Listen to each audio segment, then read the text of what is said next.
6 years ago my son Matthew had a daughter with his now ex-wife Josie. I have always thought of Josie as my own daughter, so when they divorced 7 years ago due to my son cheating, I was conflicted and disappointed. Josie wasn't particularly close with any of her family, so my husband and I naturally took them in. Josie was an angel. She had insisted that we didn't have to lift a finger more than before we had taken them in, and though she was hurt, she kept civil around Matthew. My husband and I held a huge hand in raising their daughter Ruth, because Matthew remarried less than a year later and now has a 4-year-old son after disowning Ruth. 2 years ago my husband was diagnosed with lung cancer. It was hard on everyone, especially Ruth. They were extremely close. She told him about her girlfriends and boyfriends before anyone else and has always wanted him to be the one to walk her down the aisle at her wedding. Matt rarely ever visited and didn't answer our calls, often saying that we had other kids, so it wasn't like my husband was dying lonely. Last night Matt stopped by to talk about inheritance. He never mentioned Josie nor Ruth and hinted that he thought he should get more inheritance than his siblings the entire time. My husband and I shared awkward looks until he decided to cut in. He explained that everyone would get a piece, but he'd focus more on Ruth and Bonnie, one of our other grandkids. Matt got angry and said that Ruth was just a bastard and that his son deserved more than her. My husband got furious after that and left the room saying that he wouldn't include Matthew at all. Matt yelled back and turned to me saying that Ruth wasn't worth it because she'd just grow up to be a whore like her mother. I told him that I'd rather have her mother as my daughter than him as my son and insisted that he leave. I'm getting phone calls from Matt's wife and family friends saying that my husband and I overreacted, and he was just angry that we were playing favorites. To clear some things up, Josie did not cheat on Matthew. Josie and Matthew met later in college and Josie was known as a party girl. Before that, Ruth isn't the product of an affair, but we are planning on getting a DNA test because what Matthew said has gotten under Ruth's skin. She was at the house when this occurred and overheard it. When it came to taking in Josie and Ruth, we didn't hesitate because Josie is not from here. She and Matt lived in another country until he moved them here a few months before he got caught cheating, and they had nowhere else to go as Josie was a stay-at-home mom. I had no intentions of choosing Josie over Matt, then and now, and I never discouraged Matt from visiting. I tried to make it very clear that we weren't picking and choosing when we took Josie in. We just wanted her and our granddaughter to be safe and have a good home.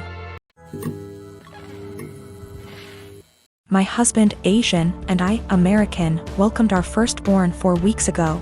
The baby is healthy, thank God, but I'm exhausted, haven't fixed my hair, barely able to shower and cannot sleep. My husband's family had been pressuring us to visit to meet the baby. I tried to hold them off as much as I could, but yesterday, I was surprised to find them standing on the porch. Turns out hubby invited them for dinner. I was embarrassed and felt like I wasn't ready for visitors, judgmental ones at that, cause the house was a mess, y'all. Anyways, my husband sat with them while I fed my son. Then later I asked my husband if we should order takeout for dinner. He said no, because his parents would find this rude and unwelcoming. He suggested that I go inside the kitchen and prepare something, anything long as it's homemade. I said fine, then went and made some mac and cheese. The reason I prepared this meal is because of how easy it is. Once I served the family, my husband's mom looked at me and was appalled. I noticed something was wrong. She asked if I really found it appropriate to serve her and the family mac and cheese. I asked why not, and she went on a rant about how disrespectful this was and that I clearly have no experience in what is right and wrong when it comes to hosting. I said, "Excuse me? Who said I signed up to host an expected visit from them?" And she took it as in I didn't want them there. Her husband said they were just there to finally see the baby that I kept them from seeing for an entire month. That's a whole month of his life they missed out on. We had an argument and they decided to go home. My husband said that deciding to serve his family mac and cheese was more offensive than serving them nothing at all. I told him I was too exhausted to cook their traditional feasts, that I was forced to learn from his mom. He took offense and said that I was being mean and disrespectful towards not only his family but his culture. I went inside the bedroom to stay with my son. My husband stayed on the phone with his family for an hour, then kept giving me the cold shoulder, and refused to eat what I cook in support of his family. I understand how some guests might find it offensive, especially his family, but I was just trying to make a quick homemade meal like my husband wanted. I've been married to my wife for 10 years and we're a mixed race couple. I'm Asian and she's Caucasian. I've gotten along with her family, MIL, BIL, SIL, but I always felt like her father-in-law and other sister-in-law, Sarah, never liked me.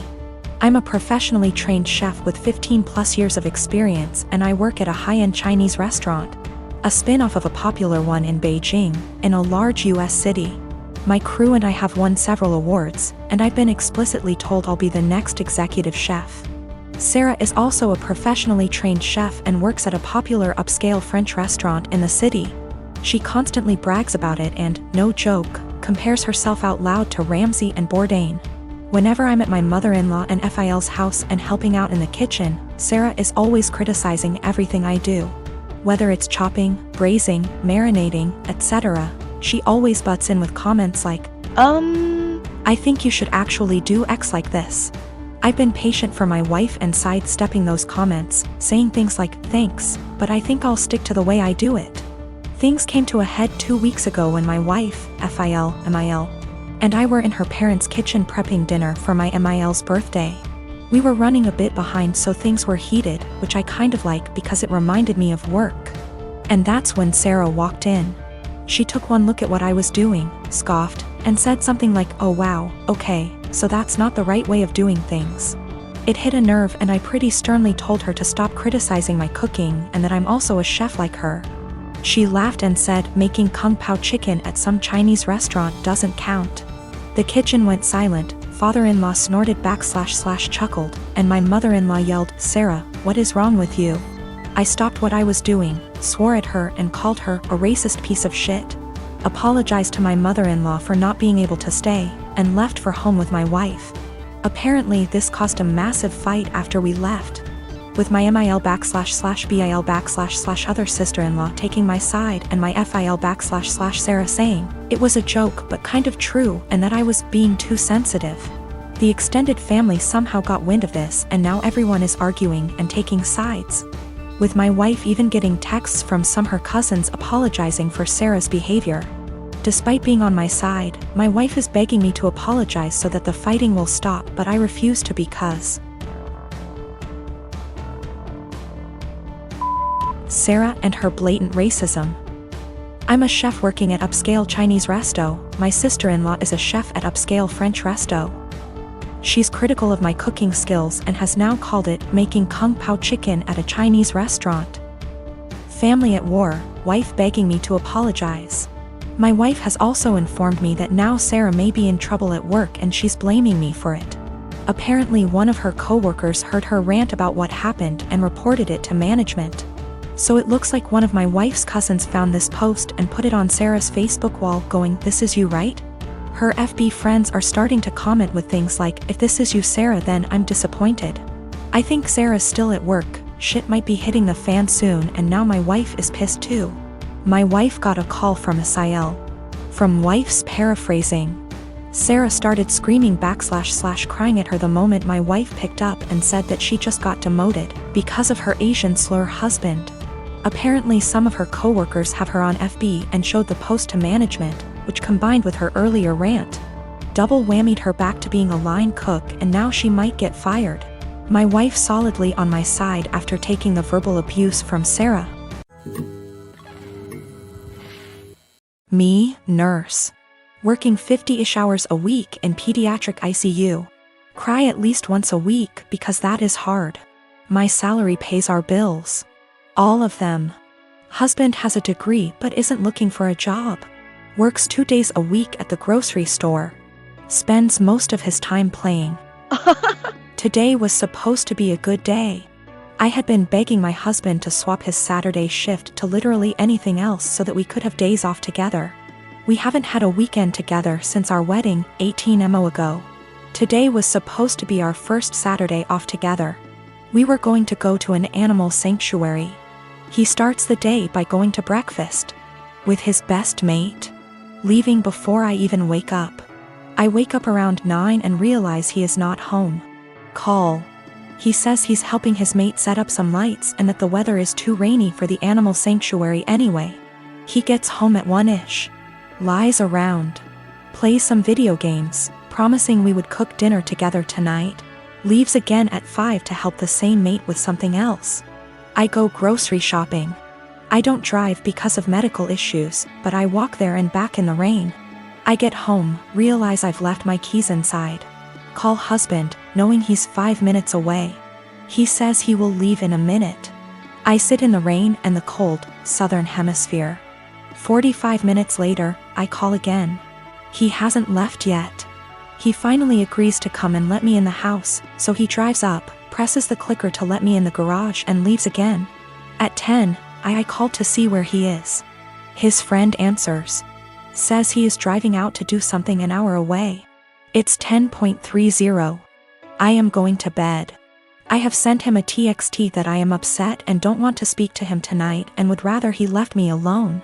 As far as I am concerned, if he can't value me more than his best mate on the first day off he and I have shared in a year and a half, he can go sleep in his bed instead. By the way, his friend doesn't work, so they hang out all the time when I am at work. He is going to be upset. And he is gonna tell his mate and his mate is going to tell him I'm being a. I am 26. We weren't always like this. I don't know what changed. I'm fairly confident he's not having an affair, and I fully intend on talking this through, but at a time that isn't 4 a.m.